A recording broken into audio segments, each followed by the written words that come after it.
Well, we were discussing yesterday about many things, including the role of assumptions. That the assumption is the point at which thought begins to act on its own, to take on power. Am I audible? Yeah. Right. And it goes on to become a disposition or an attitude, and which affects not only all our actions and emotions, but also the further thoughts. It comes back into thought again. And thought beginning with the proposal or the proposition, then the supposition, the assumption at which it starts to take power. Now, one of the ways in which it does this is to affect the emotion. It creates an emotional disposition. A certain assumption that you're being badly treated will create a disposition to respond with anger or fear. And but the trouble is that it's hard to see the connection of those two, right? Probably, maybe the very structure makes it hard. I don't know. As far as I'm aware, say the new brain is connected to the old brain by a rather thick bundle of nerves. So whatever happens in one quickly affects the other. But I don't know that we have any natural way of being aware of what's passing along those nerves, you see. Like we have proprioception, we said, of the body. We know that when we move the body, we have moved it. It didn't move by itself.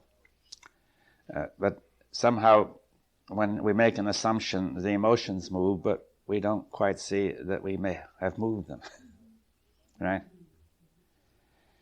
Rather, we say they have moved, you see. I have been moved by something deep, right? Which sometimes may happen too.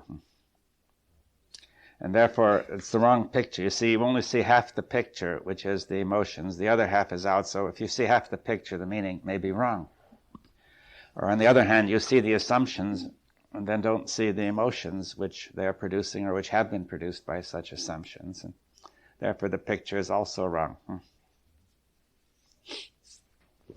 So the old brain, therefore, never comes into harmony with the new brain, right? But the old brain makes demands on the new brain to produce assumptions which will be more pleasing and more secure looking, although false. Therefore, you have self-deception, right? And also the new brain tries somehow to get emotions that are less disturbing, because these emotions, these very powerful emotions, prevent it from working right. So therefore, it tries to impose emotional states, control the emotions, which again is just a conflict. It can't really do that. It can only superpose on top of the emotions you have another set which are in conflict, right? And therefore you have a conflict of emotions, you have a contradiction of the assumptions. Because the emotions are demanding assumptions which are false. And also, but the brain also is trying to hold to assumptions that they're correct. And so, therefore, what appears as contradiction on the side of the intellect or the assumptions is conflict on the side of the emotions. Two different attempts to do two different things at the same time, which don't agree.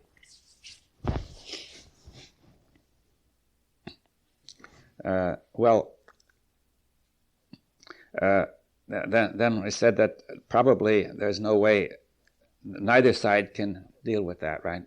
See, the intellect or the new brain cannot handle this because everything it does depends on the old brain. I mean, its very desire to do anything depends on what the old brain feels is worth doing, right? It wants to do. But on the other hand, the new brain is in the environment of the old brain. All its information is coming, the other way around. The old brain is in the environment of the new brain. And all its information is coming from the new brain, so it's filtered through the new brain anyway, so that it can't really take an independent action. Right? If you depend on somebody for all your information, you can't be independent of that person. And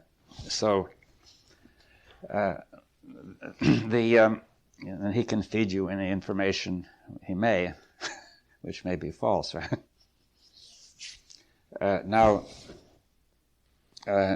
So that's the problem, you see, saying that that's a kind of it was probably almost inevitable that humanity would fall into this problem once the brain structure developed so fast with the new brain. And at the same time, we're asking, can we rise out above that, you see, beyond that? I mean, you can say it's a challenge, or you can say, is it possibly the destiny of humanity to do that and really to change radically its whole being, right? Because if these two brains came together, we would be very different sorts of people, a very different culture, a very different society. It would be a tremendous revolution. You see, because all this deception going on, self-deception, and confusion and conflict and so on, would then no longer be necessary.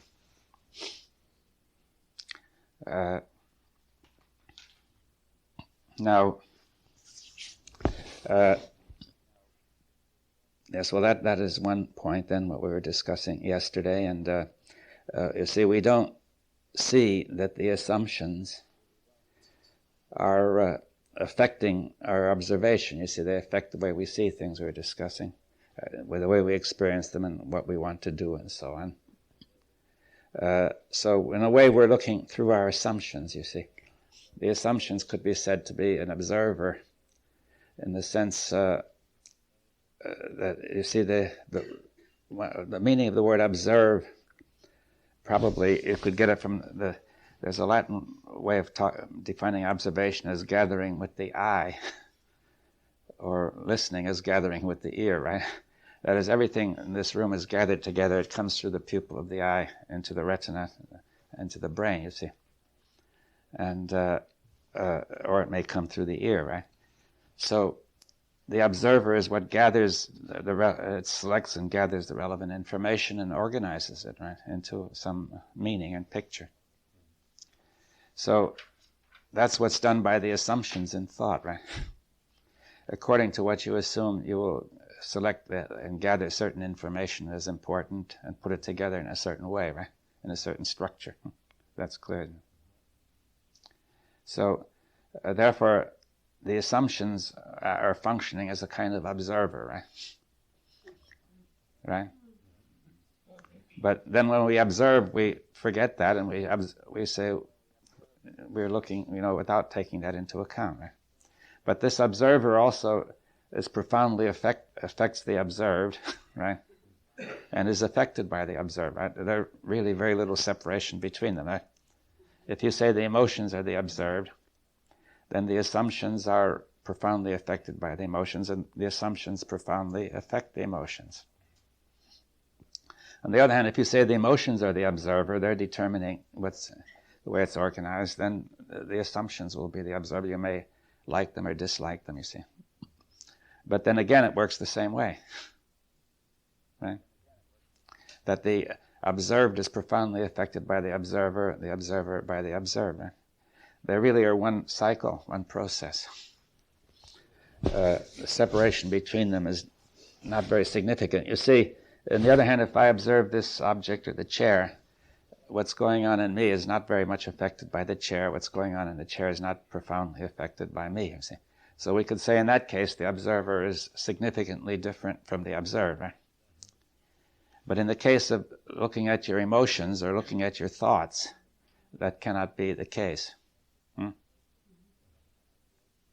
Or in looking at society, or for example, looking at somebody else, right?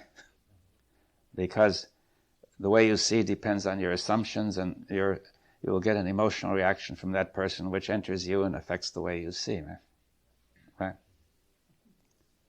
So therefore, at a certain stage, the distinction of the observer and the observed cannot be maintained, or I think as Krishnamurti used to say, the observer is the observed, right? Whereas in another situation, the distinction can be maintained, right, in a reasonable way. Now, but you see, if you don't put the two together, the observer and the observed, see, first of all, if you don't put the assumptions together with the emotions, or whatever belongs in this picture has to be all there, or else the whole thing will be wrong. So you say, if we are saying, I'm going to look into my mind, but I don't notice that but I don't consider my assumptions, then the picture is wrong because the assumptions are looking, right? So that's a common problem of introspection. You say, I'm going to look at myself inwardly, but the assumptions are not looked at, right? The assumptions are looking. If you say that, after all, the eye doesn't look at itself, you say, so the eye just gathers information about everything else. With a mirror, it might look at itself. But unless you can, so either you say we need a mirror for the assumptions, or you could say some other process takes place which can see it all together. Or perhaps both of these approaches could be explored, you see. Because in relationship with people, you do get a mirror of your assumptions, right? Right? But then something deeper is needed as well, right? Which is somehow an awareness which is not restricted, say, to the old brain or the new brain, or to anything else in particular, to an attention which would be able to go into all those areas. I understand this whole process of assumption, but what about the question of desire? This whole compulsion to act in a certain way, is that tied in? Yeah, it comes from the assumption, you see. Whatever is assumed to be necessary, you see, the root of the word desire in Latin is desideratum, which is what is needed. So, at that rate, desire is felt something that you feel very much that you need. You can't do without it, right? It's needed for some reason. You may need it because physically you need it, or you may need it emotionally or intellectually or something, right? To complete something, say, which is missing inside of you. So, therefore, the question is, you see, at the animal level, desire arises just, the old brain simply says, that's what I need, that object, and therefore, one thing to do is I need to eat, to incorporate that into me by eating it. It will provide something that's missing, right? And then people, very often, desire attempts to incorporate something mentally, which is missing, right? And the or whatever it may be, you see that whatever desire aims for is the result of an assumption that that is what I need, right? It may be a true perception that I need it, or it may be an assumption, right? But if you assume that if I accept the assumption that I need something, then the old brain will immediately start to set up the feeling of desire, right? Is that clear what I mean? You see, it's just an analogy to the way it works physically before the new brain got in there, right? So that's what I'm saying. The old brain is working in the environment supplied by the new brain. The new brain is providing assumptions as to what I need and images as to how attractive that is, right? And the old brain says, okay, it says, I desire that, right? That's what I want. You see, and therefore, but you see, there is a problem in desire because insofar as it comes from assumptions, the assumptions themselves can be affected by desire to assume something that's false, right? I may desire to believe that everything will be the way I need it to be, right? So and also any particular object that satisfies desire, the emotions have the property they cannot be sustained. They last a little while and they go away, like a child being angry and it stops, you see. So therefore you begin to desire something. Therefore that desire flags, but since the assumption is there that you need it, therefore the new brain begins to impose that emotion on the old brain. You see, saying, I must desire it. You may say, I will to get it, right? I fix the desire by means of will, right? Determine it. The will is determination, right? So therefore you can get into a contradiction there because desire tends to shift as the old brain won't hold. The new brain says you've got to hold because you can't jump around all the time, You see? So you have a problem in desire. See, it's a reaction which would be suitable for the old brain working directly in contact with the world. It's a problem once it begins to work with the new brain. What you can do, how desire is to work, right? You may dream up a whole lot of things you want to desire. You assume, but to dream them up, you must assume that they are good or necessary, right? You see, you can dream up anything and propose it. It doesn't necessarily become an object of desire.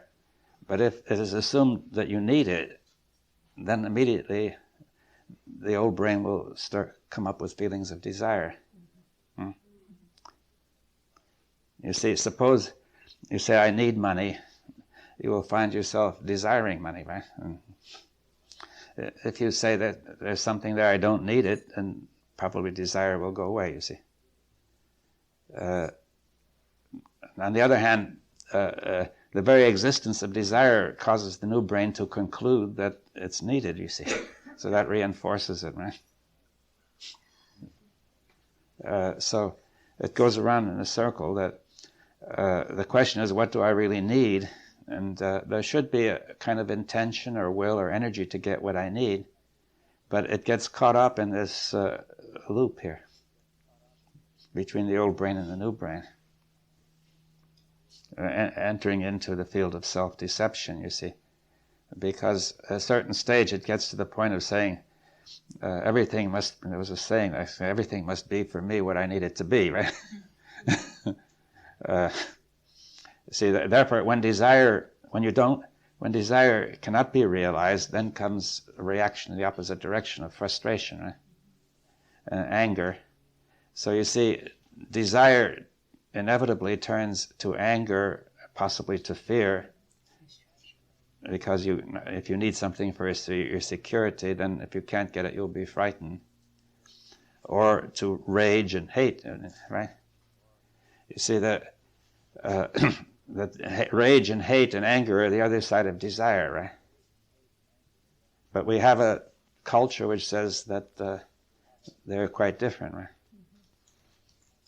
See, it's again, we don't see the whole picture because of the cultural assumptions.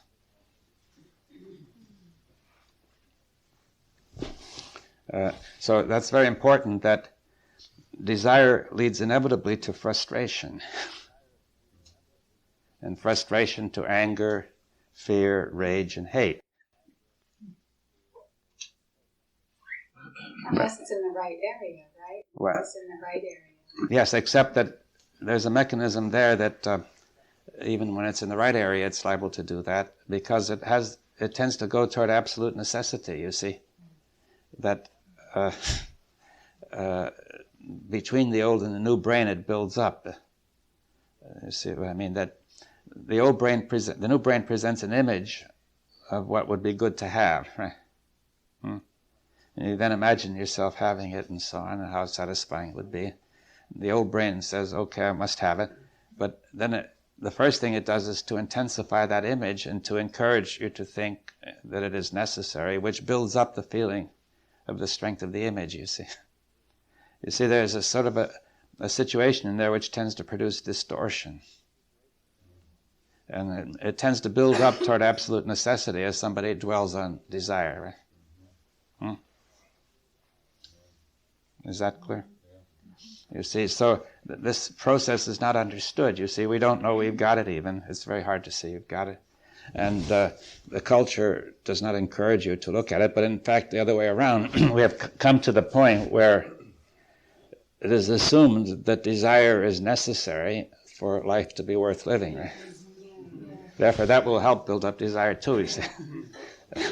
That is, so, and therefore the culture then must produce a lot of objects which are not only satisfy desire, but which arouse desire. You see, people are not satisfied, they don't feel it's enough to provide objects that would satisfy desire, but they produce all sorts of ways of arousing desire, not only in the way the objects are made very attractive, but also all sorts of advertising and so on. It's felt to be necessary to arouse desire to keep our society going. Right? Get the business. So but you're setting in motion something which is very tricky, treacherous, right? And you see, any desire can collapse because as the old brain gets tired of it, but then there's still the notion that desire itself is necessary. And therefore, there's a search for a new object of desire. So, you feel lonely if you don't have it. what? You feel kind of lonely if you don't have it. Yeah, at least something missing, something lacking, you see. Feeling that's the basic form of desire, to say something is needed to make me feel complete. Right? The simple case of that would be the desire for food, right? Which would make you feel, as the animal feels out, something is missing, the food supplies it, right? Then the desire goes. But the trouble is that once you get into this mechanism where the new brain stimulates the image, then the desire doesn't go when the object is there, you see, because the object slowly ceases to satisfy desire as the old brain accommodates to it, gets used to it. But the process of desire has been aroused and is still there. There's still the thought, I need something, right? And then the search for what is it that I need, and so on. You see that there's a problem in there. It's not that we condemn desire, but rather there is a problem in the relation of the old and the new brain, which has not been integrated, right? So there must be a basic assumption that one needs more than just the... There must be an assumption that one needs more than just the basic things. In the brain, there must be some... Yeah, it's there, and perhaps the assumption is true. You see, suppose you say, I need more than food and other basic things, right? Because, after all, if I just had those, life would be not worth living, right? Then you say, but the trouble is then that then I say, what is it that I need, right? The new brain then, over the whole of culture, begins to invent what it is that I need, right? And producing attractive images of that, which the old brain cannot resist, right? The old brain says, okay, that's what I need, more of it, right? And so on. See, so... see, that's rather interesting. There's some people I know who are visiting some of the few people who are left in the Stone Age, I don't know, in Africa or in South America. And see, they seem to be in the beginning reasonably happy, although a hard life, because they're usually laughing or smiling much of the time, whereas if you look in a modern city, you don't see that. Now, even though it's felt in our society that happiness is the highest value, but still it doesn't seem to be very much of it. And here it seemed to be more so, but in spite of the difficulties of life. Now, but as soon as they are exposed to the products of modern technology, they can't resist. You see, they say that such beautiful, attractive images, they want them, right? And desire arises right away. And then they want to, as quick as possible, to get into this area. And when they see trees cut down, they cheer. They say, we're getting rid of all that. We're going to have this nice modern technology. They don't see the implications of it all, right? But that's the way desire works. It doesn't see, it just sees right away to get that, satisfy that image, right? The necessity of having that image. You see, so seeing how all these machines work and toys and so on, it's just like a child. Desire arises, right? And these people have so little experience with it, can do are far more devastated by it than we who have had more. So you see, up till then they had very little that would stimulate their desire. You see, in nature there isn't a lot, and but then suddenly civilization provides means of arousing desire. Right? It's not entirely absent in the primitive conditions, but it's probably rather limited. Right? But actually, in modern society, like you say, these companies are trying to arouse desire. Yeah, well, that's right, because they can only survive by arousing desire. Isn't Isn't this notion of something is missing fairly common? What? This feeling that something is missing in one's life, something is missing. And then we try to fill it with whatever it is, ours, or this and that. But the something is missing. Are you saying that that's an assumption? Well, it's certainly, there may be more to it, but it's certainly an assumption at the very least. That as a result of something that we feel, suppose you say, I feel a vague disquiet, right? And I say, what is the cause of that disquiet, right? So I look around, I think, I propose maybe something is missing, right? That's a reasonable explanation. And so I say, but then I carry that into an assumption. I say, surely something is missing, right? And then that implies that I'm disposed already to look for what is missing, right? I've already started the search, right? The minute I assume something is missing, the search has begun, right? But what is missing will be, I will search, the new brain will start working out what could it be that's missing, you see. And it will provide assumptions. And these will go into images, right? See, the left brain makes assumptions and the right brain displays them as images. You could imagine that in this relationship, the right brain displays the work of the left brain. You see, the left brain is working as a computer, the right brain is displaying it, and the old brain understands the nice pictures in the display. It doesn't understand the computations, right? Now, the other way around is when the right brain may work from the imagination, and then the left brain somehow tries to turn that into words, right? It can work either way. So they say in music, the right brain, for example, or art would be more the primary start. The left, you could put, and in other areas, the left brain. Now, but both brains together are what are caught up in this problem with the old brain. As we can say, the left brain is good and the left brain is bad and the right brain is good, right? Because you got to that point where you questioned whether this feeling of something is missing was an assumption or a perception. Well, you perceive something, you see, but you have already put it in the words, something is missing.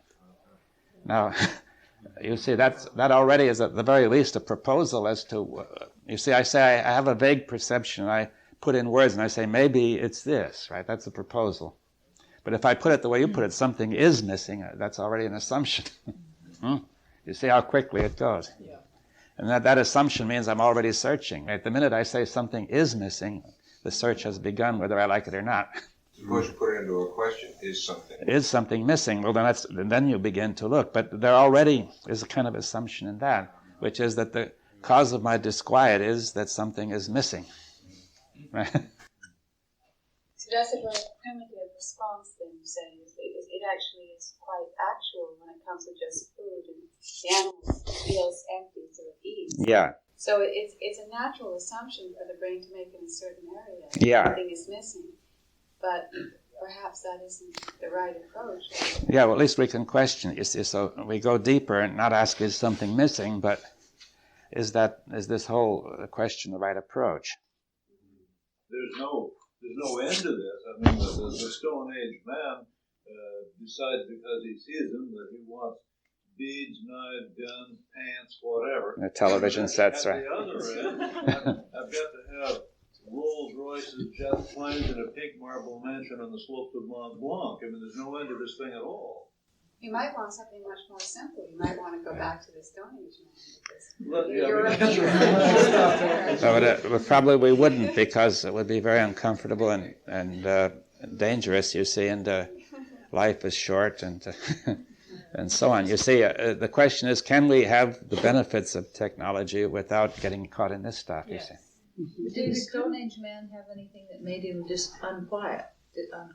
Well, probably there's always little things that are making him unquiet. For example, his life is short, it's dangerous, he's often maybe hungry and times, and all sorts of things making him unquiet. But you see, he has no occasion to project images that would set a...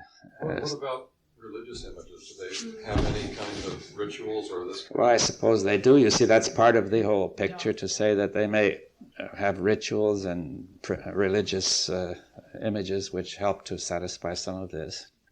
Can we go back to where you said this is the wrong approach?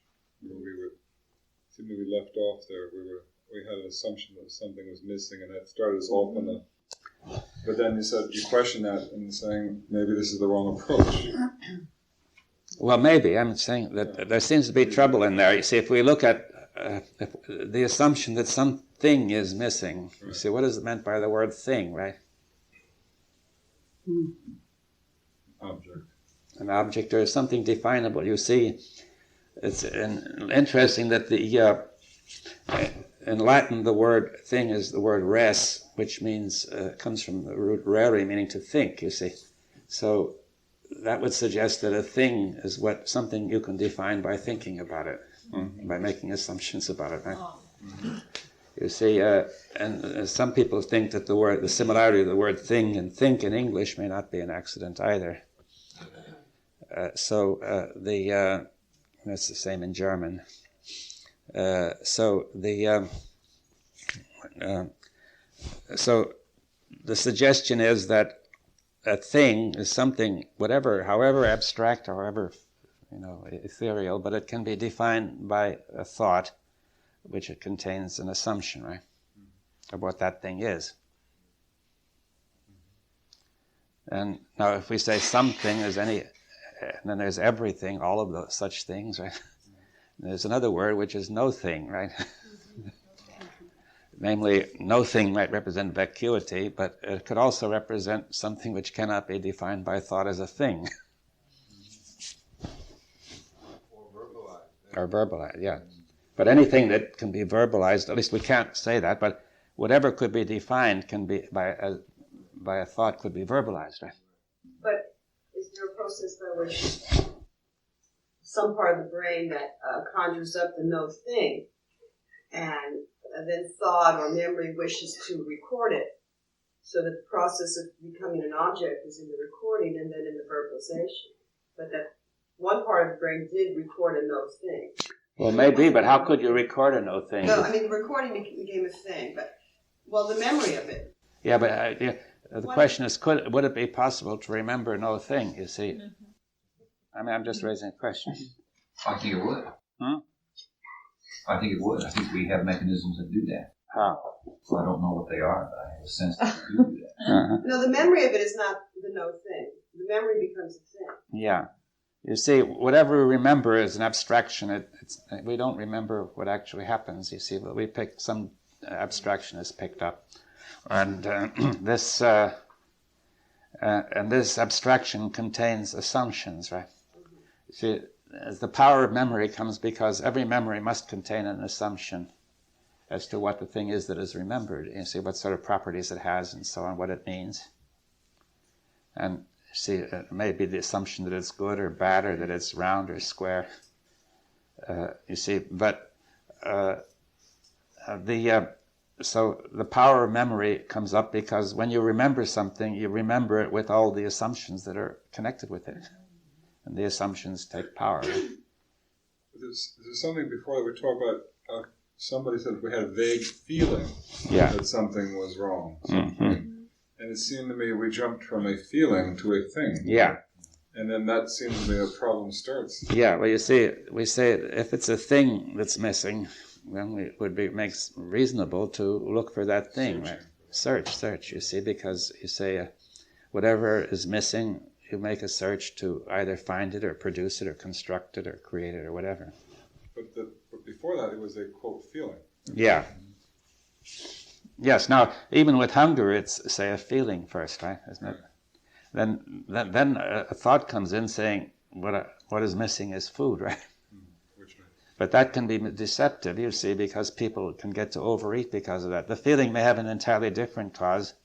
It could be caused by an ulcer, by some irritation of the stomach, right? Or it could be caused by an image. It seems to me that there's a feeling, and the mind immediately moves to thinking about it, creating an image. Well, that's the natural way. When you say, if you look outwardly, you get a sensation of some sort, and the mind puts order into that by say, what is this? Say, what is it, right? You see, suppose I say, here is something, I don't know quite what it is, I may never have seen it. It's sort of fluctuating around, half dark and half light, right? And we say, what is this, right? what kind of thing is it? Does one have to do that? I mean, it seems that it creates a problem. On a certain level, it creates a problem. Well, yeah, but I mean, but at another level, that's what we have to do, right? Yeah, makes sense on a certain level. But it's this other level that I'm wondering about, this vague feeling of discontent or something's missing, or that this psychologically somehow, that I'm not enough, I'm not fulfilled, or this whole thing. Yeah, there's somehow, we don't know the meaning of that, you see. I'm saying here we get a vague feeling, and we very quickly jump in with an assumption saying something is missing. Now that's rather like our dialogue saying we have a feeling, we feel sort of disturbed or some way uncomfortable, and therefore we jump in with an assumption or a statement. Right? Oh. I guess that was what my original question was. You were talking about the fact that the old and new brains seem to be at odds with each other in relation to how they can be compatible, and that incompatibility seems to manifest itself in modern society in that vague feeling that something is missing. Mm-hmm. Well, that may be that we say that we're having some, for want of a better word, disorder going on, right? And it's uncomfortable. And now it's in a large part of our life, we have learned that it's worthwhile to, when we feel such discomfort, to try to find what is the cause of it. By saying one possible cause is, a very frequent cause is, something is missing, right? Or maybe there's something that's superfluous, it's too much, right? But haven't we made an assumption about the feeling itself? That there's this discomfort. I mean, we must make some kind of association with the feeling right at the root of it somehow. There's a feeling. Yeah. And then that feeling becomes discomfort, and then discomfort leads to... Well, you even name the feeling and call it discomfort. You see, we have to discuss the relation between symbol and concept, but for the moment, just accept that we have a symbol for each thing, right? And we name it, and that helps us to hold it together in our mind, right? And therefore, and then we can connect it up with other things once we've named it and so on, and try to construct some structure, possibly solve the problem. You see, we treat it as a problem then, you see, to be solved, which is, in a certain area is quite valid. But here it creates a problem. Seems to compound. The problem is the problem. Right? Maybe an assumption is being made that everything should be comfortable or everything. Well, there may be such an assumption. Like one's empty. One shouldn't feel like one's empty or something. Yeah, there is an assumption of that kind, and which probably is carried over from the physical feelings, you see, of hunger and so on. Did the Stone Age people that were happier have a better coordination with their two brains because they don't have objects of desire? Well, they probably don't. They may well have a better coordination. They haven't gone as far as we have in extending and building up this conflict, but they probably have some conflict, otherwise they wouldn't immediately have fallen for these toys. Do they have as big a brain? Is there the same brain as far as we know, As far as we know. Yeah. So we could get rid of all objects in our whole lives. But it wouldn't do any good. You see, suppose we take the ideal Stone Age person who has never seen any object of desire, and suddenly he's exposed to one, he can't resist it, you see. He's worse off than anybody else. There was a movie about that in 1980 called The Gods Must Be Crazy. Yeah. A Coke bottle dropped out of the sky. Yeah, but what was dropped out? A Coke bottle. Oh. It was the only object in the tribe that was singular, that everything else could be shared, but that one couldn't, and it brought all kinds of problems. Possessiveness and so on. Excuse me, yesterday, please, if this is off track, just forget it, but yesterday we ended, it seemed to be, with the point of looking at assumptions and looking at our own assumptions, and the assumption that some assumptions about group, actually about us as a group and how we interact and dialogue. That seemed to be very actual. That I feel that there are assumptions that struck a nerve in me. That what? That actually struck a nerve. It's something very real, that there are assumptions in this group, and that prevent dialogue. Yeah. And I wanted to get back to that, but I don't know if that's taking it away from her. Well, we must get back to it, either now or a little later or sometime, but the question is whether we should complete what we're doing or Yeah. I was wondering whether when you make an assumption on the physical level, it's not an assumption exactly. Is it when you need something because you're empty, you need to eat. That's real, that's physical. But when you move into the psychological realm, you're making the same assumption, are you not? That if you feel empty, that then you need something. Yeah. But it's operating in the wrong. Yeah. Well, you see, what the mistake that's being made is that that all these images which the new brain is supplying have the same sort of reality that the food has, right? Mm-hmm. Now, they are real in some sense because there are electrochemical currents going on whenever you have them, right? The blood is affected, the adrenaline. So in many ways, a real process gets connected with them, right? It's hard to show that they're unreal because so much is going on. They're so powerful, you see. You see, that is, we tend to say that whatever is powerful is real, right? But by that we mean independent reality, independent of thought, right? But thought itself is powerful. Now, therefore, that is that power, but we tend to confuse that power with a reality independent of thought again, make a further assumption. We have the assumption that whatever is powerful is real and independent of thought, right? Therefore, if the ego shows power, we must say the ego is real. Independent of thought. And therefore, we even go further and say the ego is the source of thought, that one of its powers is that it can think. Now, that's an assumption. You see, it may not be true, right? Have we looked at, though, when it was kind of said briefly that aside from the physical needs being satisfied and the old brain being content, there's still a movement of, call it desire, call it emptiness, call it lack, which then can stimulate the new brain to create all the images of what it is it desires and start this loop going. But is there any way we can see where that comes from in the first place, beyond the basic physical necessities which the old brain is responsible for? Why this movement should start? Well, it's hard to know. You see, we might postulate that there is something deeper, a need, a really deeper need, which is missing, which, say, religions attempt to supply. But then as long as it's a postulate, it's still part of that structure of assumptions and images, right? Is there any way we can look at it without just postulating as the answer? Yes, well, you see, that's a difficult question because even the very word way contains assumptions in it. You see, you cannot have a way without an assumption. The feeling of a lack could be a result of direct perception. Like Krishnamurti talked quite often about the flame of discontent. Yeah. And discontent not in a negative sense, but as a very positive driving force to go further going on. Assume that he didn't make an assumption out of it and then put it into some action of trying to correct it and eliminate it. So it can be a very positive thing.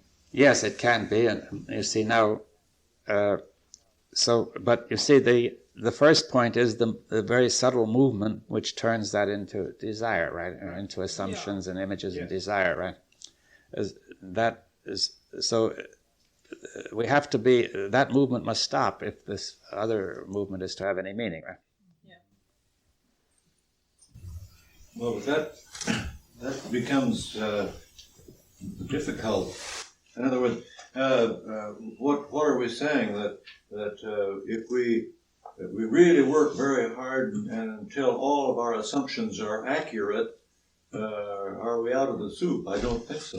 Oh. No, not that the assumptions are accurate, but that this false movement of assumptions would cease, right? You see, we'll always have inaccurate assumptions. Assumptions cannot be accurate in the very nature of the case. They're limited.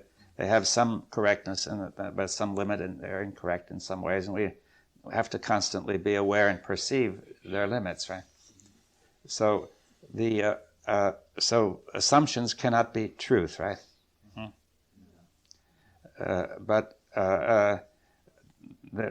the question is whether the structure of assumptions moves in a true way, in a straight way, right? So it's not that we don't make assumptions.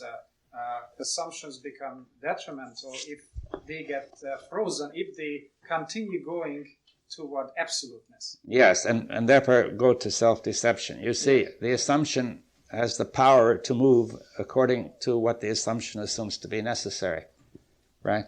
It moves toward what it assumes to be necessary.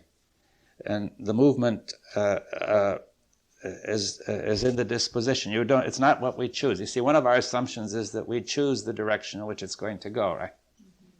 But the thing to notice is that once an assumption is made, it works as a disposition or an attitude much faster than we could ever choose anything, right?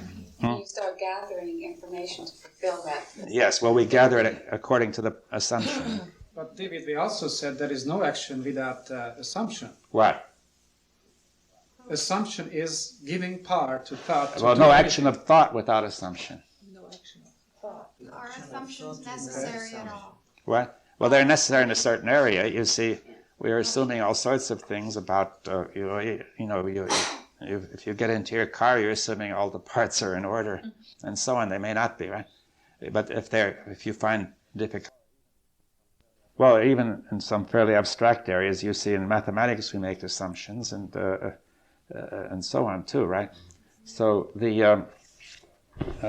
but you see, I think in certain areas about the self, there's a danger in the assumption, which is this problem of the new and the old brain. You see that the assumption of what is necessary, along with the image, will lead the old brain to desire to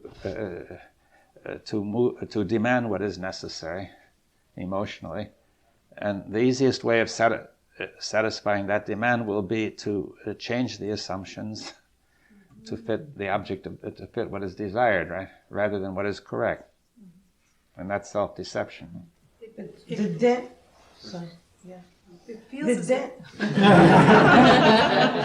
The danger is the absolute necessity. Maybe that it's so dangerous that it reaches the totalitarian. Yes, but we can't avoid. You see, the whole nature of this thing is it does build up that way. You see. Take an example. Assume Krishnamurti felt this sense of discontent, and then he says, "Well, something ought to be done. Education." Listen, did he make an assumption which then was carrying out in a thoughtful way to maybe to the well, next at some perception? stage you may come to an assumption. You see, we're not trying to say that assumptions are bad all the time, you see, but rather there's a kind of assumption which makes trouble. Right? Okay. But based on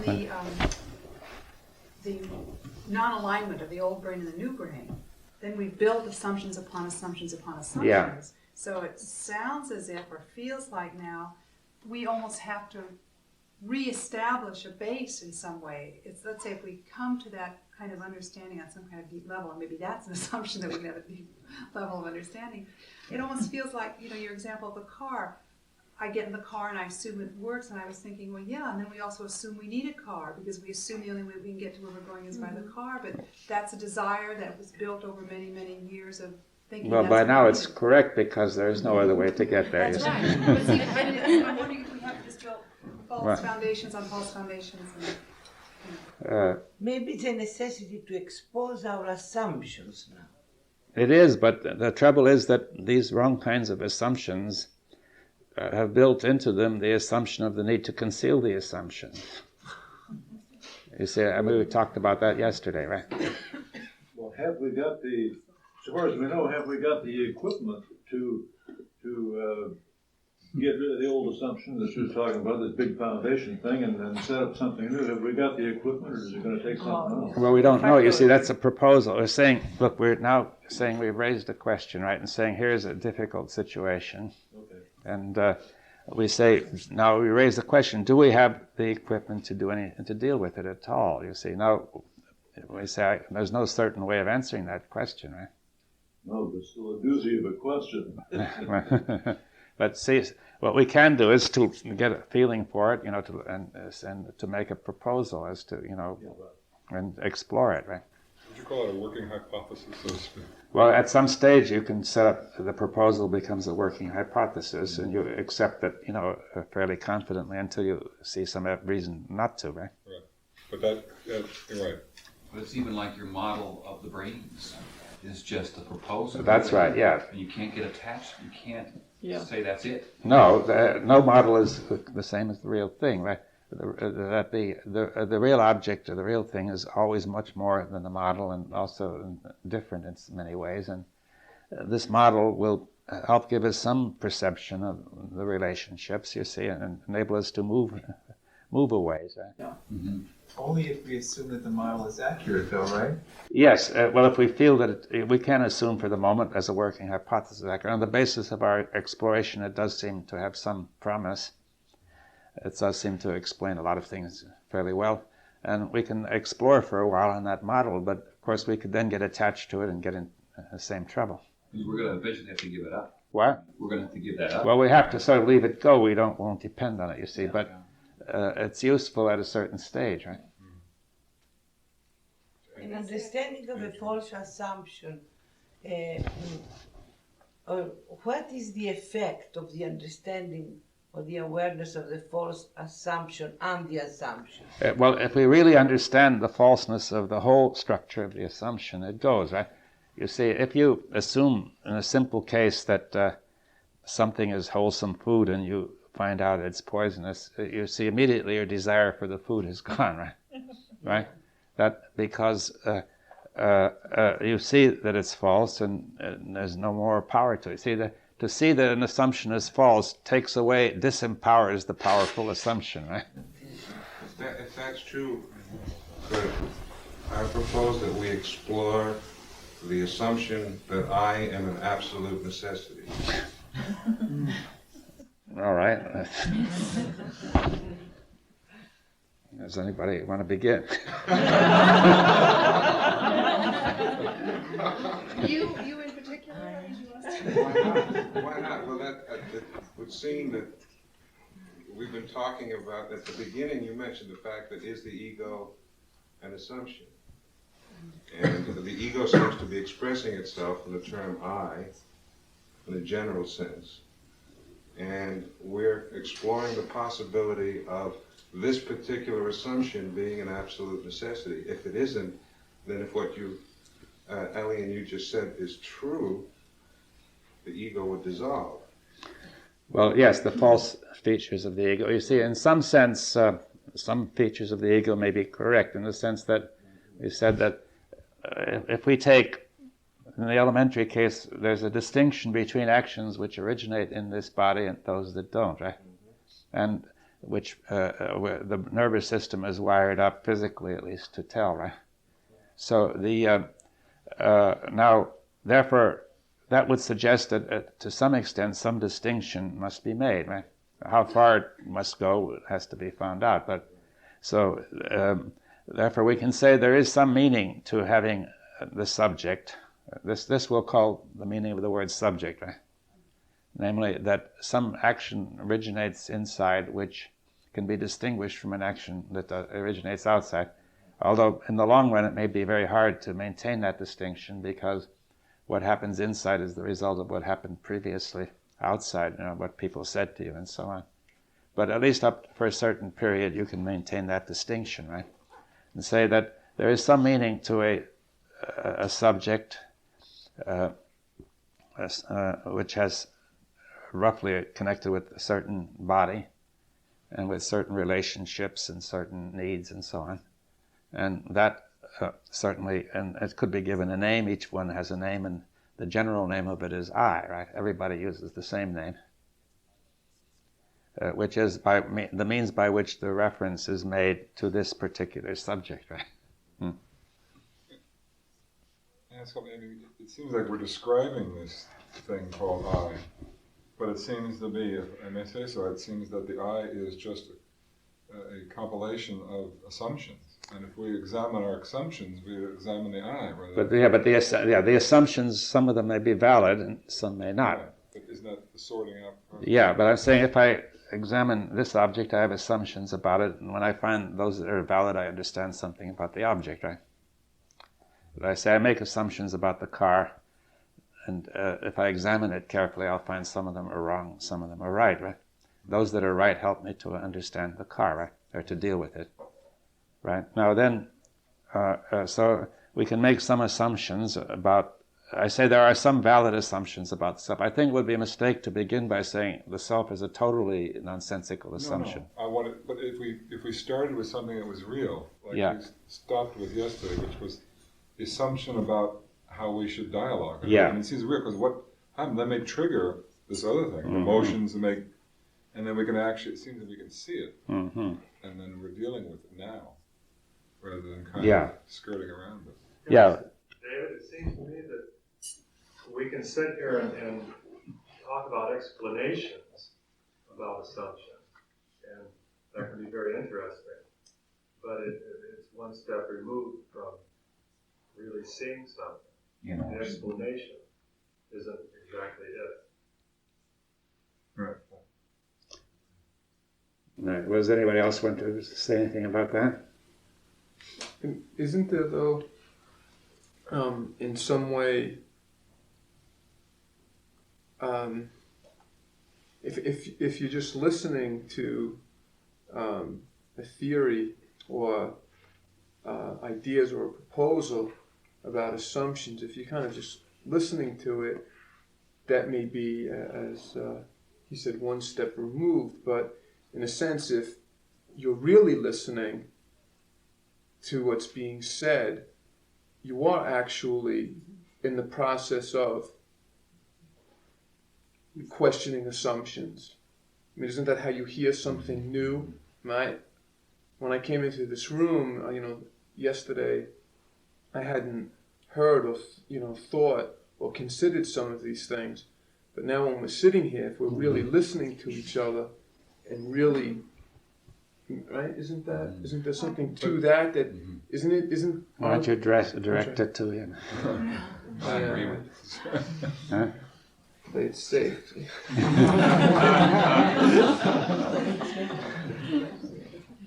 But it doesn't seem to be real. It seems to me that we could still go home and still be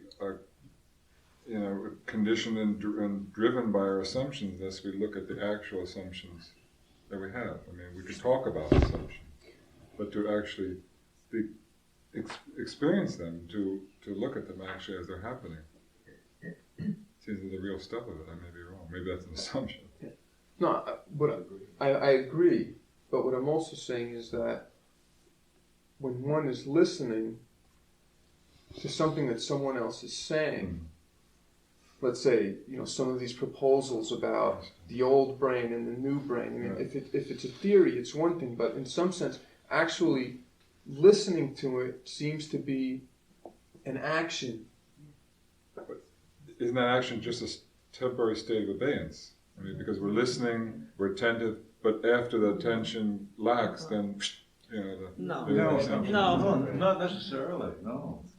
Because if we actually see here, which I think some of us, I hope, have now, that false assumptions can really mess up your head, then from here on out, we're going to have something has changed. We're going to take it easy on the assumptions, so something has happened. Hooray! And the other thing which does happen, I think we pointed out yesterday, that once we take a proposal and make it ours, and I think it's possibly and maybe dangerously can happen, we take what David offered here and make an assumption out of it. We take it home and it becomes part of our way of looking at things from now on. He may be offering something quite useful, hopefully. Which brings up the point that maybe one of the assumptions is that something should be fixed and stable in our minds. It's really essential that something be fixed and stable. At least that's one of the assumptions I preserve in our mind. Well, we may be so hungry for something concrete that whatever is said, something new, we immediately make it out as an assumption, as part of our lives, and begin to view things that way. But like in the physical realm, it is necessary, right, to eat the food so that, one is full. And in the psychological realm, perhaps it's also necessary to have a real stability And the brain is right in thinking that. Maybe that is a correct assumption, or a fairly valid assumption, like getting into the car. Except maybe the psychological assumptions we make psychologically have a matrix or a model of the assumptions we've made on a physical level, which seem to be pretty much basic to our survival. Right. You know, so maybe that's one of the places where we've gone awry, to kind of build a whole matrix around psychological needs and desires that have nothing to do with the kind of primitive impulse to eat or to seek shelter. Do you understand what I'm trying to say? Well, perhaps it's the way in which, perhaps it is correct that we do need psychological stability, but perhaps it's the way we go about it. Because when we're looking for the food or whatever, that's a very valid way. You know, we want to eat it, that's it. But when psychologically we're doing the same thing to create the same stability. So hunting for something to fill us. So maybe one side of it is a valid assumption that we need the stability, because we do want to have stability in our relationship. We don't want, we do want to have stability. But on the other hand, the way we're going about it seems to be working in a matrix that we know, from the physical realm, which is. Well, again, that whole idea of stability, maybe that's an assumption, because coming from our need for balance, going upright and developing the kinesthetic receptors, perhaps the whole, again, I think maybe it's coming back to some of the primitive brain, the sensory motor material, that we make that poor translation then over into maybe other processes, which we call our processes. Stability is stability so we don't fall down, but maybe that isn't a stability in psychology. Maybe there is no such thing as a stable relationship. Maybe that's just an assumption. Yeah. Well, I think the proposal was made that the two brains are basically not stable. They, at best, is a positive feedback on themselves, making desire bigger and bigger, insatiable, and so on. So when we look at stability, we may have to look well beyond the two brains. I think that's part of the proposal. Yeah. And I think it's 11 now. If we set aside 15 minutes for refreshments and come back at 25 past 11.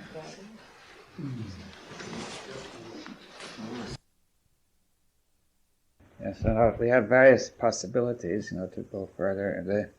There's one current here that would like to start engaging in a dialogue, and there are others who might want to discuss a bit more content first.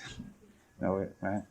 And I think eventually I would like to give some presentation, perhaps not now, on the question of the self, which was raised before, which also could be the beginning of a dialogue. But now, is there a feeling that you would like to just talk directly with each other for a while? No. I mean, to say, some people feel that way and some don't. Shall we? Is there anybody who feels that way? Maybe we should just let it go and see what happens. Mm-hmm. See, why is it that you don't want to talk with each other? I would like to. I think there are too many people. What? I think there are too many people. Yeah. I found that yesterday in a small group. It seemed to be something which resembled what you have described as a dialogue.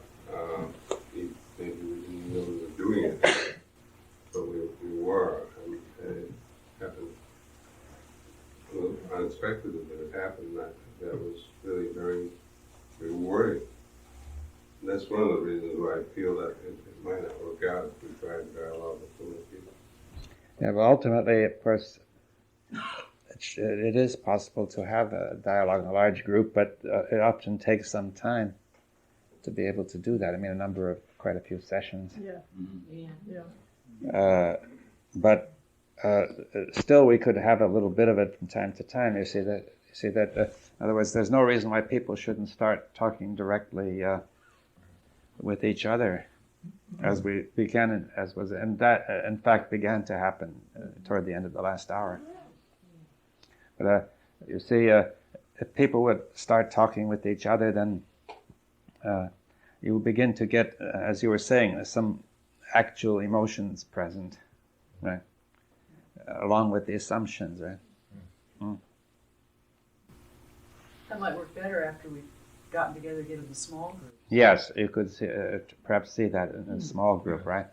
I think we dare to expose ourselves in the small groups, and it's still a little bit of that scary to expose ourselves in a larger group. Yeah. It's exposing, because we don't know what's going to come out of that hidden. We don't even know what's hidden. Yeah, you see, there's assumptions. We have a sort of a built-in assumption that it's much more dangerous to expose yourself in a large group than a small group. You see, I might think of that for a while. See what is behind that. Yeah. What it doesn't want to be exposed. But why does it seem more dangerous in the larger group? Yeah. I think it has something to do with the assumption about a group that the individuals are no longer perceived. That one has an idea in one's mind that this group has a certain power or something. Yeah. And it's very real on one level, actually. You walk into a room and you feel a certain atmosphere. You walk into a church, it's a group of people there that's transmitting a certain attitude. And one feels that, and one then does not see the individuals. One feels only the feeling. Yeah, go ahead. Somebody was going to say something. There are always those who don't feel that way, and in a large group too, who apparently don't feel that way because they don't hold back at all about it.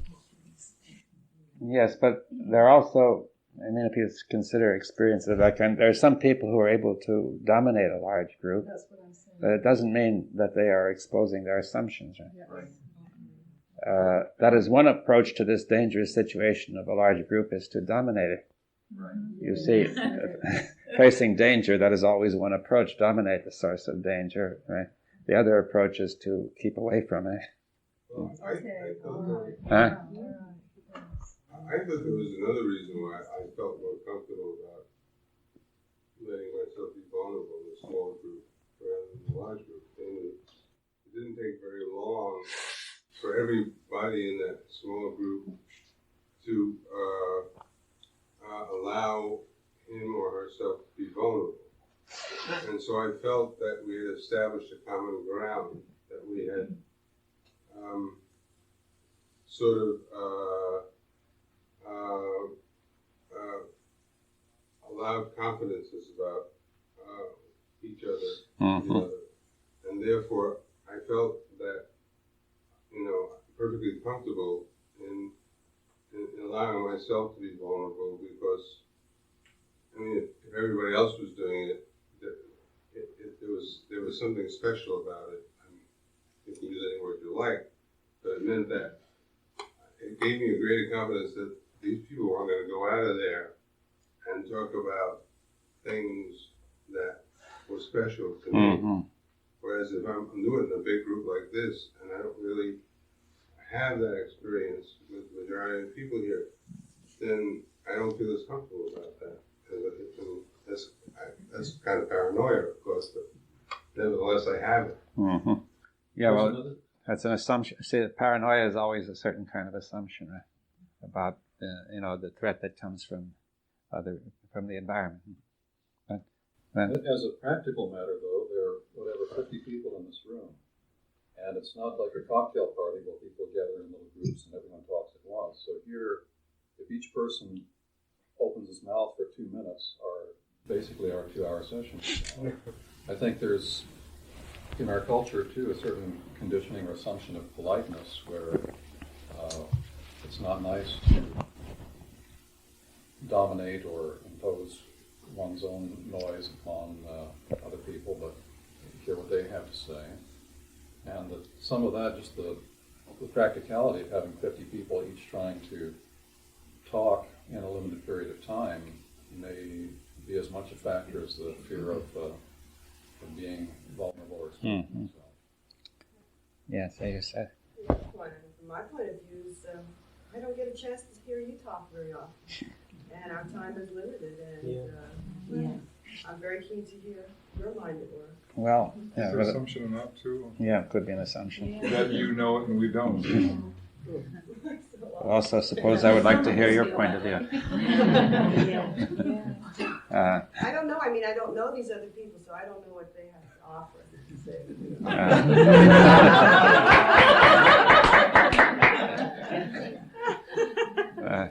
But if he speaks and you listen, you still may not get it. Oh, I know. You know. You understand what I'm saying? It really it's important to go into these things oneself, and yes, but I've had enough experience with hearing David speak that I have a certain expectation, and I have a certain enjoyment out of watching how his mind works. So it becomes a pleasure. So no, that's a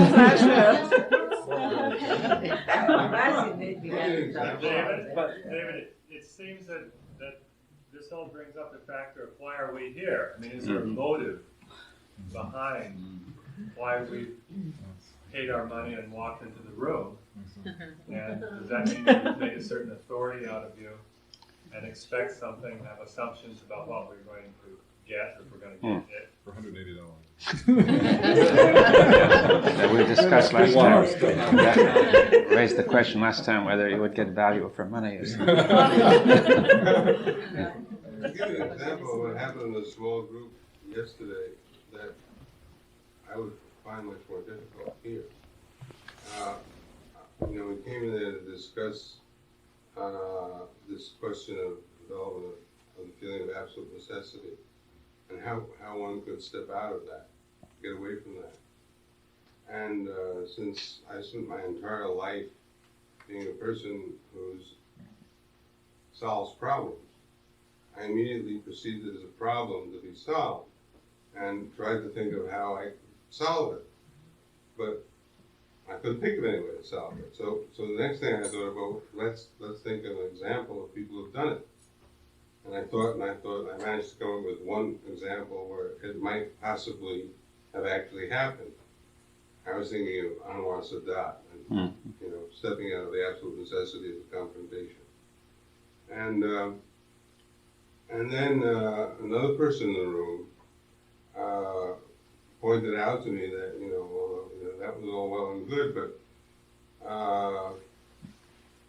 pointed out that approaching it from the problem-solving point of view was just going to reinforce this constant bind that the neocortex and the paleocortex are in, and so that problem-solving wasn't going to do it.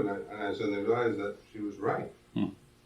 And that's the sort of thing I don't like to admit, that I'm wrong about how to go about something, but I admitted it. Yeah. And that did something to me. I mean, it was useful to me, and it's something I can take away from you and use in another sense. Yes, and you see, that's interesting. Usually there's a resistance, to admitting one is wrong, right? One wants to deny that you're wrong and so on. And you see, so something happened there which enabled you to do that, right? Which was what?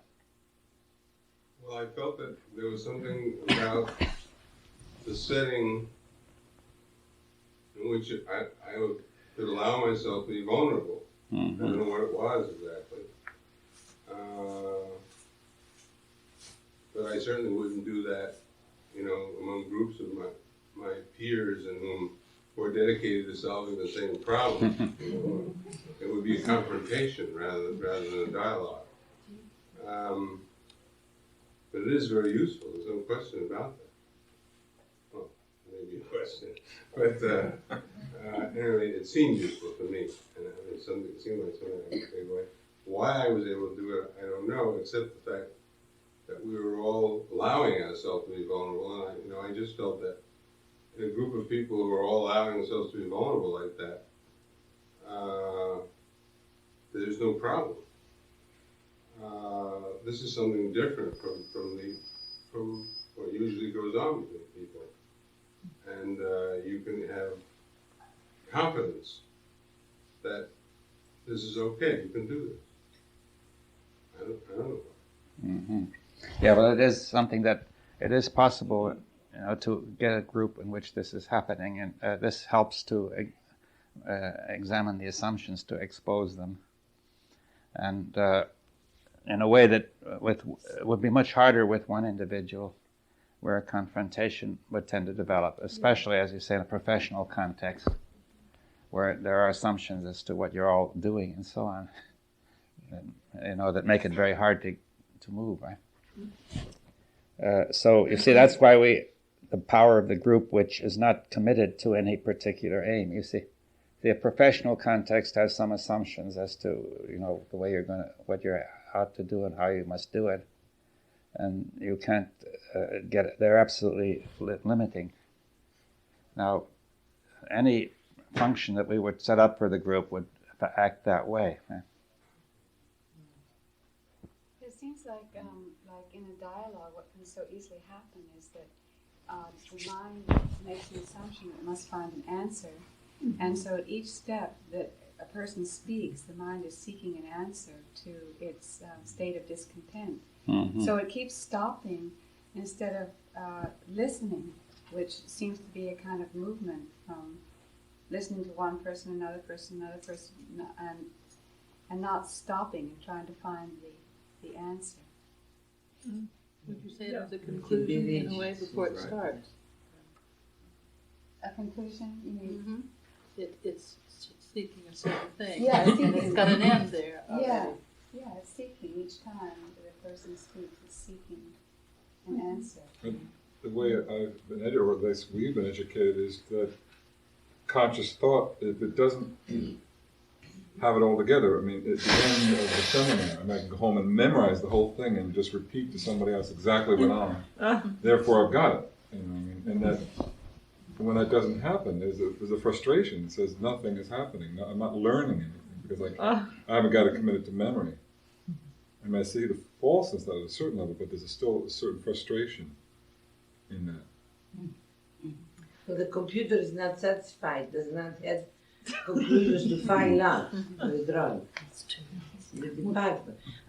It may happen, the difference between small groups and large groups, it may be as well kind of a protection from a strong attack. Because even if an assumption comes up, which has a confrontation, it's easier to deal with 10 people than to deal with 50. Because it may come an assumption up that can bring a group confrontation. And then the attack, it's easier to deal with 10. And what's going to come if the 50 is attacking? Then there can be certain scaring, maybe. Yes, also what happens is polarization, that say 25 go one way and 25 go the other way. That's very different. It seems that we've made some sort of a transition, though, because in two instances, two people have said why they would not necessarily speak in a large group to a large group, whereas so there's been, and it may well be that the reason for that is because, to use the word that was used yesterday, the matrix is different here. There seems to be an absence of absolutes, whether it's a small group or a large group, or an awareness of the absence of absolutes. So we're not looking for an answer. We all know that we're not going to walk out of here with something in our pockets that's like the computer. There's an answer.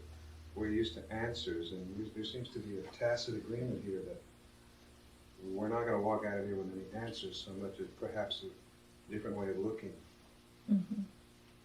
Yes, I mean, I would notice that too. Several people were describing how much easier it is to talk in a small but large group, but in doing so, they were actually beginning to talk in a large group. So the change was happening.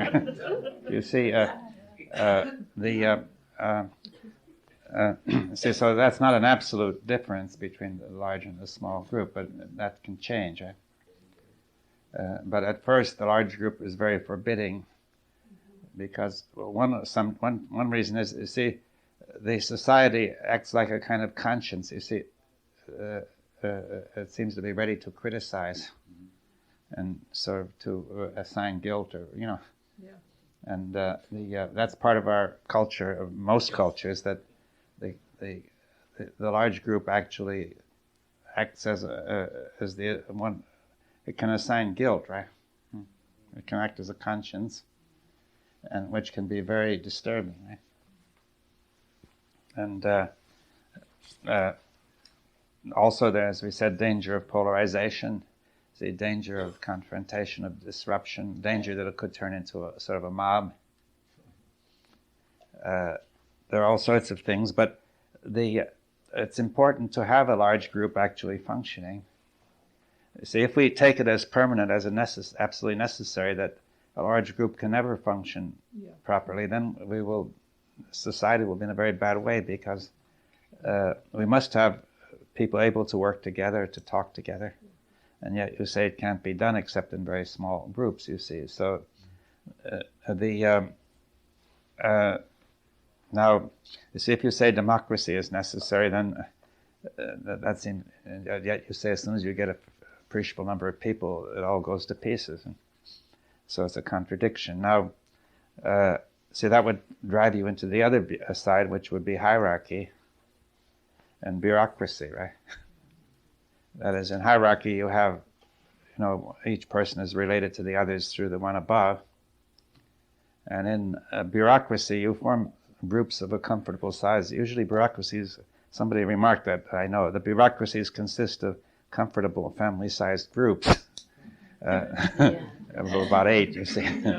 And within each group, things get settled by some sort of hierarchy that's set up, and they somehow establish relations between the parts of the bureaucracy, right? As if between families. So but see, what society has developed through a combination of hierarchy and bureaucracy, right? And that is full of conflict. It cannot really meet serious and subtle problems. Now, you see, the ideal of democracy would have been like the ancient Greek amphitheater, where all the citizens were there voting. I don't know how well it worked, but or else, in the idea of the New England town meeting or anything like that. But then that implies that a large group of people is able to talk with each other.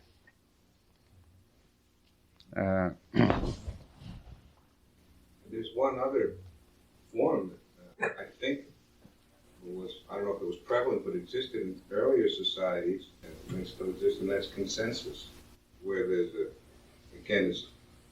everyone agrees.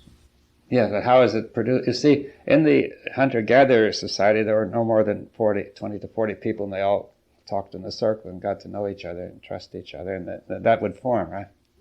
Without but in a larger society, this consensus is very hard to bring about without hierarchy and bureaucracy. Right? What we do have in our advantage is the amount of vast media, telecommunications that are available now are far surpass anything that was available to smaller groups in the past. We have technical means available, but see, if we say, generally speaking, a group of this size is going to frighten everybody in it, then it won't work. You see, it's true that all these technical media potentially open up a great deal, but unless we face the psychological questions of assumptions and so on, they can't, right? Yes, but an idea of it can then spread very rapidly. Yeah. So that means that in our society, if some change occurs, it could spread rapidly, you see. Even a change toward better understanding could also spread rapidly, just as destructive changes can spread rapidly. I think it's geographical, pertaining to the body. It's easier to speak to somebody close to you than, again, as he said, it's impolite to shout across the room. All those things are structural difficulties. That this group is a bit too big, you see, even as a large group. It shouldn't really be larger than 30 or 40. But see, it would be ideal to have everybody in one circle. Right? And then you could talk fairly directly to everybody. But if we put everybody here in one circle, assuming we had a building, we would be talking to somebody very far away. Now, of course, if you raise the question of electronic communication and so on, then everybody is sort of connected very directly to everybody. So that technically new possibilities are being opened up. I mean, Wasn't it Mark McLuhan who said that everyone will be on television for 15 minutes? That was Andy Warhol. What? But you see, I think that this won't happen unless we can face these questions that we were raising, which is the difficulty, the fact that people are generally not disposed to communicate freely in a large group, you see, that because of all kinds of assumptions, right, which are current in the society, in the culture, right? So therefore, setting up a large group means a kind of experiment in changing all this, you see, and making a new kind of culture. You see, what is you see, culture means what is cultivated, literally, but and you can say that everything man does is cultivated. You see, what is natural is what is born. You see, nativity means to be born, but everything else is artificial, right? Because the word artificial is based on the word art, right? Now, artifact. See, art in Latin means to join or to fit. Artifact is something made to fit, right? Or joined. An article, see, articulated trucks, joined. You see, artisan, and so on, right? See, so it showed in the early society it was all art, right? It was all. But now then, technology developed, and art became a very special field, which was largely ornamental, right, or aesthetic. And we say the really serious business became technology. Of course, even the Greek word techne, according to the dictionary, its root was the work of an artisan. But it turned over to technology, which means what? That, well, logos is the word, really. So it became controlled by thought, right? So the point we said was it's all, in a way, therefore, it's a question of art, right? The word artificial has a very negative connotation, so, but in some sense, all civilization, whatever civilization does, has to be artificial. It doesn't get born by itself, you see. It's all got to be cultivated, it's culture. And but in a way, culture is natural to humanity, right? That at least it's one of its natural potentials that you could say we're sort of born with that potential. So we can say here some people may feel it's not natural to get into a large group and try to talk. This is an artificially contrived situation, right? But every situation is really artificial. The ones you feel natural are merely those you are used to, right? That fit your assumptions, right? Is it? I was just wondering. Is technology, what we call technology, is it really different from what we used to call art? Art used to be something which man created in the process of the need to transform nature according to his need. And now we're doing that with technology. But we have introduced a special word, art, now for something else, you see, namely painting and sculpture and dancing and a few other things, right?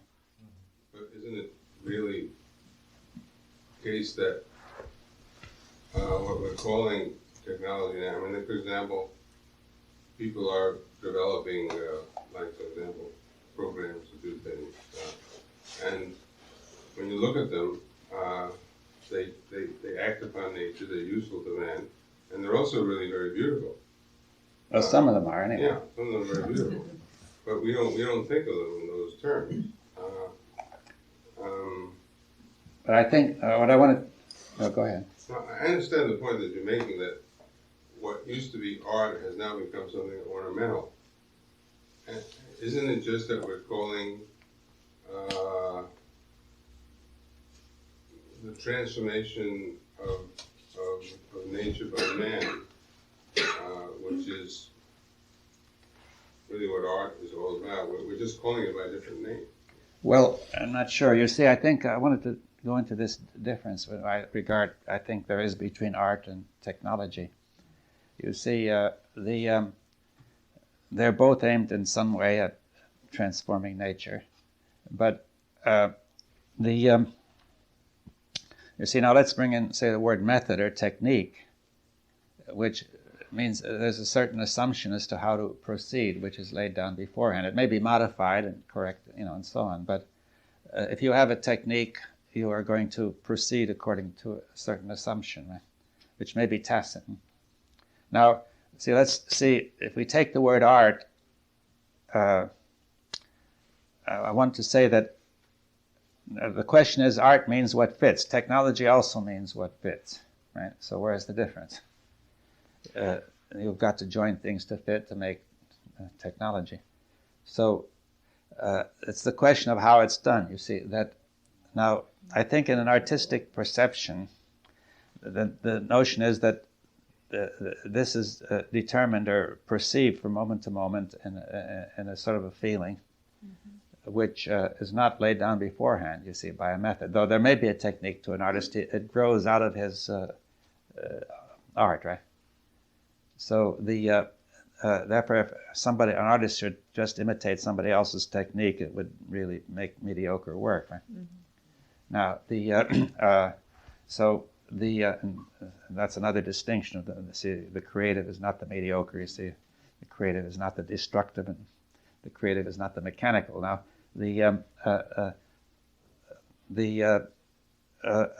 now technology has developed in such a way that it's seeking to establish laid out procedures as to how to go. And in a certain area, that's obviously the best thing.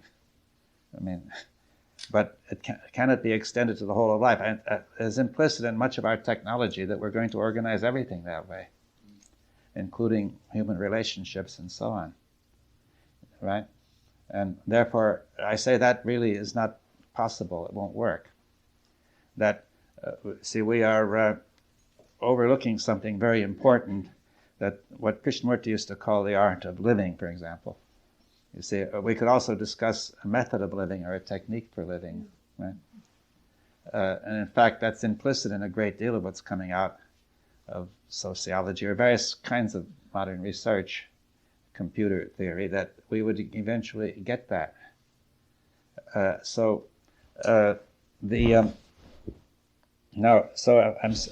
one point is, very generally,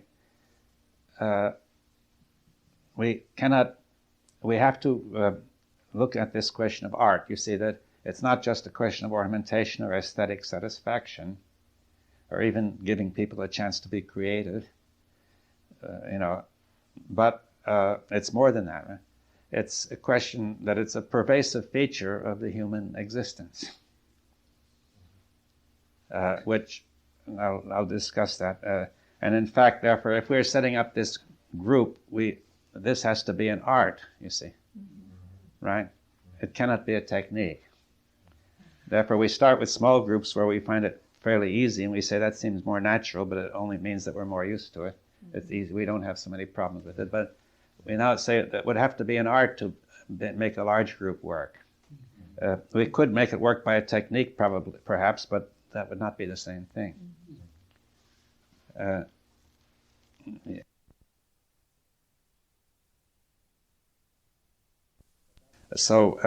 But that would hold not only in the question of group, but in question of almost anything. You see, eventually, the doing of science would have to be an art, right? Yes. Now, I think that if we take culture, which I say is meaning, basically, culture is shared meaning, right? And without a culture, we don't share any meaning. You see, and many people have said our modern culture doesn't have much meaning. That is, a great deal of it is the survival of earlier periods of the best culture, and some of the modern culture one can wonder about. Now,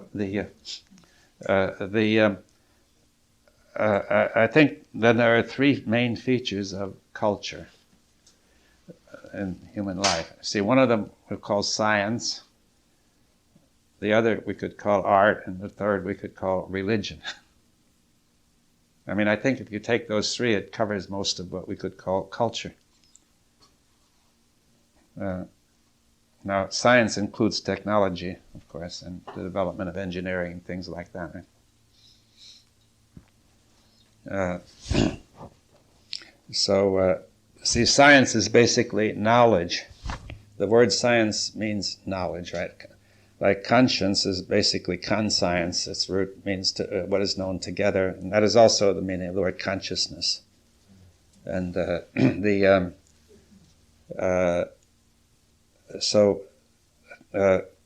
science is a kind of knowledge, and its root is from a Latin word "scire," meaning the same root as schism and scissors, to cut. You see, it seems to be emphasized the idea of knowledge based on analysis, right? Yeah. And synthesis, putting it all together again. Right? So,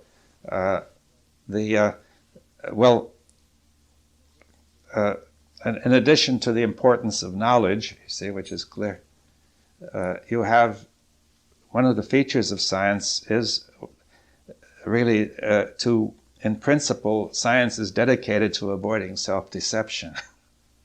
That is, see, you could say that some of the other people may have felt that some of the other forms of human culture were rather prone to self-deception. It was rather easy to engage in it there. But in science, you set up tests for your knowledge. So you're supposed to accept those tests whether you like it or not, right? You see, so the people don't always do it, but at least that's in the principle of it. It doesn't always work, in fact. But but now you could raise the question. You see, a very interesting question. It seems odd to say that there's a special area of life where we make a specific attempt to avoid self-deception. But in other areas of life, we don't think that's useful or necessary, right? That seems odd, right? No, it doesn't seem to make sense. See, we would say the scientist in his work really should test his theories, should be open to argument. He may not be, often he isn't, but at least it's sort of implicitly recognized that would be the right way. But then we say in politics, it doesn't seem to be necessary at all, right? But you see, why is it less necessary in politics than in physics? Well, there was a quantum physicist who made a statement about this, and he said that the Western religion accepts without proof, faith, and Western science rejects without proof, which is a mistake just as big. And more and more scientists are beginning to wonder if there's a mistake to be able to make negative statements of rejection without proving it. Well, you see, I think I was really referring to the fact that you don't go on with a statement which contradicts a fact or which you demonstrate to be false, logically inconsistent, right? You see, these are the two tests applied in physics, let's say. One is, if you detect a logical inconsistency in your argument, then you feel that it's necessary to go over it again and make some change, right? Or if you find that your argument predicts an experimental result, which is not, the experiment doesn't confirm it, then you say, we have to go over that again. Maybe we have to change something, right? Maybe the experiment is wrong, but maybe the theory is wrong, but somewhere we've got to find what's wrong. That's in its purest sense, though. In science, haven't you pointed out, for example, that the Big Bang theory, when really perceived, is actually a little bang? Well, that's another way of looking at it. But I'm saying that, then you can always say that people make assumptions and stick to them too hard. But it's implicit in the scientific approach that you should not defend your assumptions too hard, right? Yeah. Even though it's not really carried out. Yeah, and it's often commonly not carried out, but still, the scientist implicitly is committed to that, though he may not be able always to do it, right? So how do you set that up in a group? I mean, that permission, so we can see the self-deception. What? How do we set that up in a group so we can see our own self-deception? Well, that's the art, you see. I'm trying to say that there's an art to doing science. Say, how is the scientist going to... See, scientists are trying to set up rules to avoid self-deception, but we've just pointed out they still don't manage to do it always, right? See, there are no rules that can guarantee that you will avoid self-deception. You can't make a technique for avoiding self-deception because the mind is too clever. Yeah, yeah. We'll find... Would you really think the three components that you mentioned, I guess it was civilization or society? Culture. Was art, science, and religion? Yeah. Well, I'm having a problem understanding really why there should be a distinction between art, except art in decorative sense, and science. I mean, isn't science and art the same thing? Well, not necessarily. Originally, they were all together. You see, science, art, and religion were indistinguishable in the earliest culture. Because, even theories of the cosmos had just as much a religious function as a scientific function, and to some extent they were myths which had sort of an artistic component, right? So therefore, in the earliest culture, people didn't see any such separation, but people found reason to separate them later. And see, for one thing, science wanted to get separated from religion, and also to it didn't seem reliable enough to depend on artistic judgment for truth, right? They wanted to get a more definite criterion, right, of doing things, methods and so on, and experiments, and also logical arguments carefully constructed. So people gradually felt that we would be more effective if we developed this scientific approach. It grew up gradually, right? It took hundreds of years in modern Europe, right? There was the germ of it, some of it in ancient Greece and Rome, but in other cultures. But it began to develop in an extraordinary way after the Middle Ages. Just that I think of artisans in old days who were creating art in the process of contributing to society as people who were really doing something essentially scientific. Well, they had knowledge in, and therefore it was scientific, you see. I mean, they felt their way, that it didn't seem right. Yes. They went back and they did it over. Yes, but their approach was different. For example, measurement was less significant. You see, if you... somebody was telling me about there was an ancient Indian technology for, what we call it that, for making bells where they didn't measure anything, but the people were so skilled at the art of it that they could tell from the glow just what the temperature, what was right, you see. Now, modern technology tries to avoid that sort of dependence on artistic feeling and says we must put an instrument in there that really measures it, right? Now, that's a different approach. It's extremely effective in many ways. This modern technology has done much more than the other way could do in certain ways. But at the same time, we are extending it. That assumption is being extended into everything, saying we're measuring, making psychological measurements, we're making sociological measurements. See, we're saying put a little probe into everywhere and make a measurement, and that's the way, right? Mm-hmm. So therefore, we're extending that assumption. You see, now I'm saying that there's no intrinsic reason why science, art, and religion have to be separate, but it has come about through history, the development, that they are separate. You could analyze why it came about. I don't know if we have time or even the knowledge necessary, but even in the most sophisticated way, suppose you're using the most sophisticated instrumentation, the ultimate receiver is the human being who's at the end of the instrument. Yeah, but you see, I think you should see the thrust in our society to make him less and less important, to try to make it determined by a method, you see. Mm-hmm. Now, eventually, for example, a great many of the judgments that the human being makes will be made by a computer. Like politics. What? Like politics, there more and more is getting computerized. Yeah, well, somebody was telling me, for example, forestry is becoming computerized. You see, they have a computer that determines the policy by weighting. They want to have a game in which all the users win, you see. And they try to calculate the policy that way. Now, that's really quite different from, say, an art of forestry. The tendency to mechanizing life. To mechanizing life. Yes, well, that's what tends to come about when we carry this too far, you see. Yeah.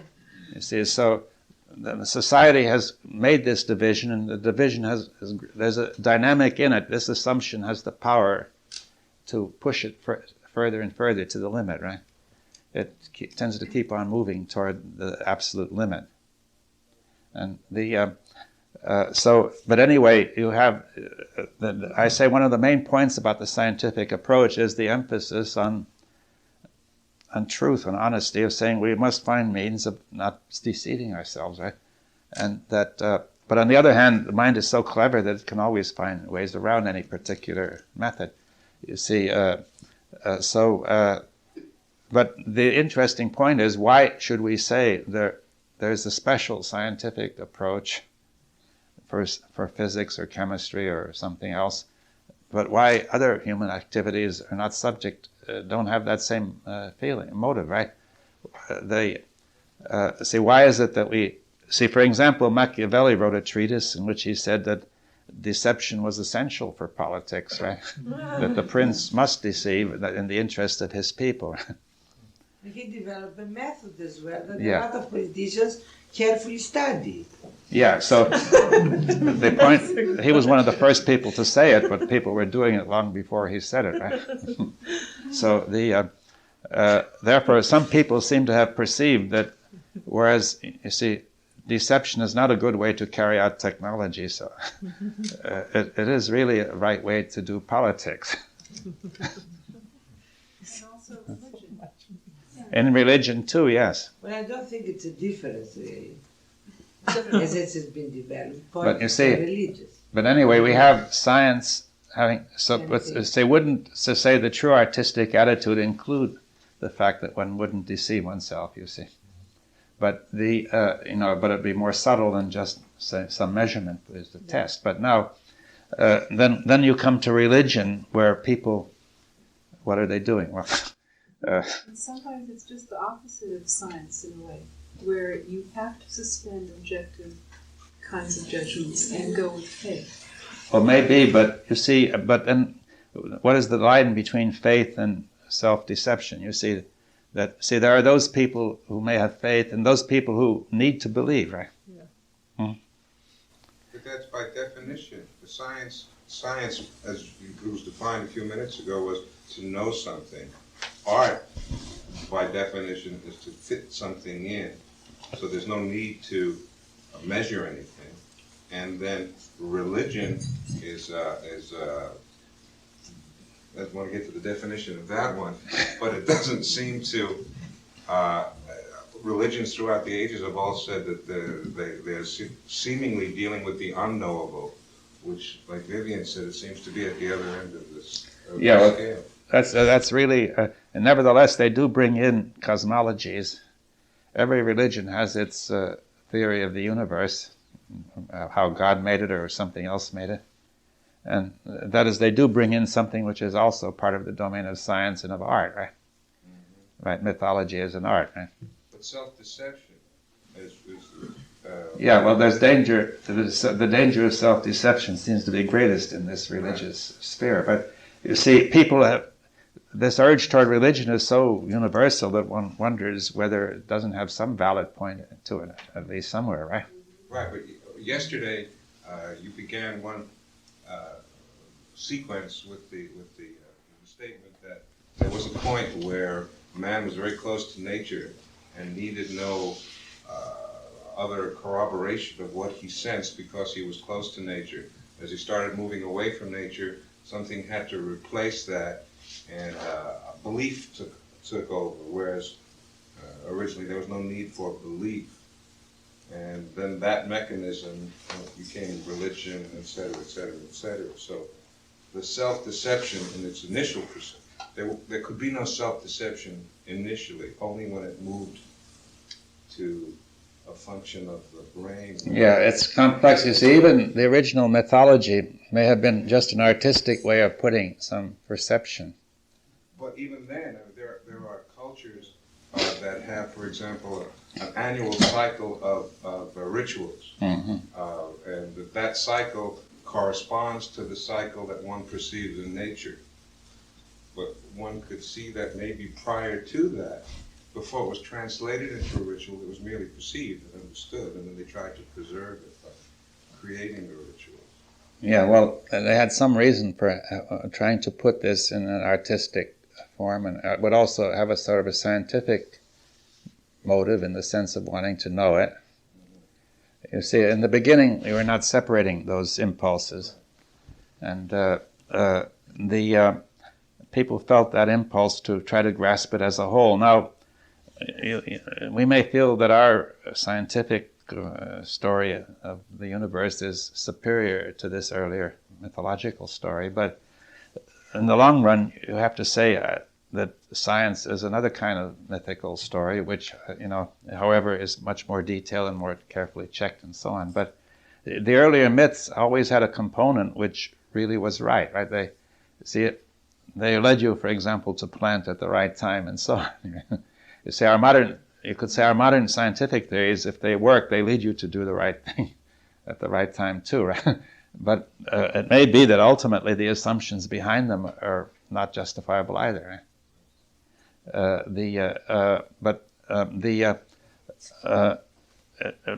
However, the attitude to this mythology is to test it more, and so on. Now, but now you see in this religious sphere, which is really concerned with the whole, really, some attempt to to encourage wholeness, right? You see, the word religion, its root is interesting. It has been the ancient Romans. Cicero said its root was religere, which would mean pay attention, or really to gather together, literally. But from the Romans had the idea of observation was a kind of gathering. So paying attention, religere, would be to really gather, be very intensive about your gathering, watching, right? And so one root is some sort of way of gathering together with the implication of paying close attention. And the other, but the medieval root was religare, which was to bind together. But either way, the idea was really to gather the whole, right, and to pay attention to it. And I don't know, other languages may have other roots for religions. I don't know them, but the wholeness seems to be connected with religion. The word holy means whole, and so on. And so there was some impulse toward wholeness, the feeling that things were becoming fragmented. And human beings wanted to move back toward wholeness, right? See, I think that was part of the impulse of religion. But in a way, art is aimed at wholeness too, making everything fit, and science is aimed at the wholeness of knowledge, right? So, does spiritual or spirit fit into those words at all? Yes, well, that spirit would be behind the wholeness. You see, the wholeness in religion is thought not directly in the sensible world, but in something else. You see, now art may bring in all sorts of subtle things, but eventually it must make some step within the sensible world, right? Either as a picture or as an artifact or as a movement, right? Now, in a dance or something.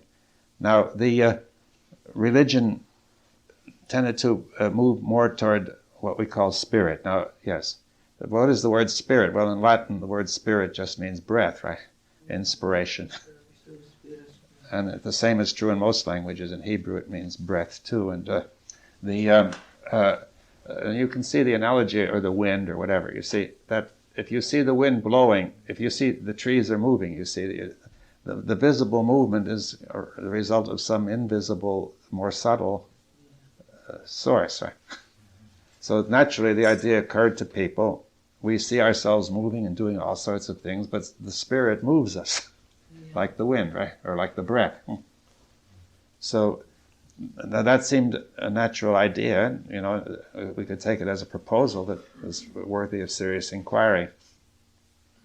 But again, going back to the beginning of it, a primitive culture that the culture that we still have prevalent in this country is the American Indian, and what we call ecology, they call religion, and they still perceive that basic perception of their religion as a form of spiritism, that there's movement and spirit in everything. So yeah, that was an early way of human beings looking at it, and gradually they began to say that these things were moving or dull and inanimate, right? Inanimate. I mean, it doesn't have compared to what science is saying now, that there is movement and. Yeah, but you see, the movement is mechanical. The idea of the spirit is a movement that is very subtle, not mechanical, right? Well, I think the way they perceived it meant that everything was alive. Yeah, it's alive. It's animated. I said, you see, and so the perception then was everything was alive and animated, moved by a spirit. You see. Now, since then, science has gone to the idea that most objects are dead, mechanical. They're either moved by pushing other objects or by some inertia. They just move the way they happen to be moving. Right? So scientists no longer think that atoms are moved by a spirit, you see. They wouldn't say an atom has got the spirit that moves it, right? Which scientists? Generally speaking. I'm saying science as it is generally practiced today, right? That they would rather think that sounds a bit absurd. You see, whereas perhaps if you go back to Heraclitus and that period of the Ionian Greeks, who were in some way earliest of science, they said all material objects are moved by spirits. You see, Heraclitus or somebody around that time said, the gods are in things, right? You see, so that was an early form of science, right? Because they said all is water, all is fire, they tried to make explanations. But that was still close to the earlier animistic way of thinking. Now, since then, science has developed gradually to a more mechanistic way of thinking, and said all spirit is outside of matter. Eventually, by the time of Descartes, he said matter was extended substance, and mind is thinking substance. He sort of recognized it as spirit, but now the modern trend is to say mind is also part of matter, right? And therefore, eventually they rule out spirit except as a metaphor. Well, then we say spirit is energy, and we're right back in it. Well, spirit is a subtle energy. The idea of spirit contains an assumption, which is we have the manifest. The word manifest means what you can hold in your hand. It's solid, it can be seen, and so on, right? And we say the manifest is moved by something too subtle to be seen or felt. That's the idea of spirit. But sounds like energy to me. Energy, you can call it. You can call it energy in the original sense of the word. Energy means it works from within, right? So isn't that a movement back to the original perception of those early people who said that there was something within that moved everything? Yes, but the general bias in modern science is to avoid that. Oh, okay. Right. See, that's part of our culture, right? Some exception. With an assumption. Yeah, these are some, but the general culture avoids that. You see, it says even the spirit, or even what we usually recognize as spirit, it attempts to explain as the movement of matter in the form of little particles, right? It says eventually the nerves will be explained that way, and it'll be like a supercomputer. So even what we call human spirit would be explained that way, you see. Now, therefore, you see the thrust of our culture, see that it's moving, it's because its assumptions constantly push it further in the same direction. Doesn't that lead eventually kind of to a reductio ad absurdum, so to speak? I mean, because once you get to the point where you can mechanistically explain everything, then where are you at? Yeah, well then it all looks meaningless, right? Well, it takes to insanity. What? Insane. Well, yes. Well, that's the reaction we have. You see, these people will criticize you. They say that's your assumption leads you to react that way. You see, see, the point is, to them it seems that's pure sanity. You just said, David, that it leads to Yeah. meaninglessness. Maybe when we come back, we could ask, what does it mean for something to have meaning? Yeah, perhaps we could do that. Yes, we'll have to. Everything you just said. And could we look at it also not only from a cultural viewpoint, because we can see how the assumptions are there, but bring it more back home to the group here in this room now, and even the individuals in the room.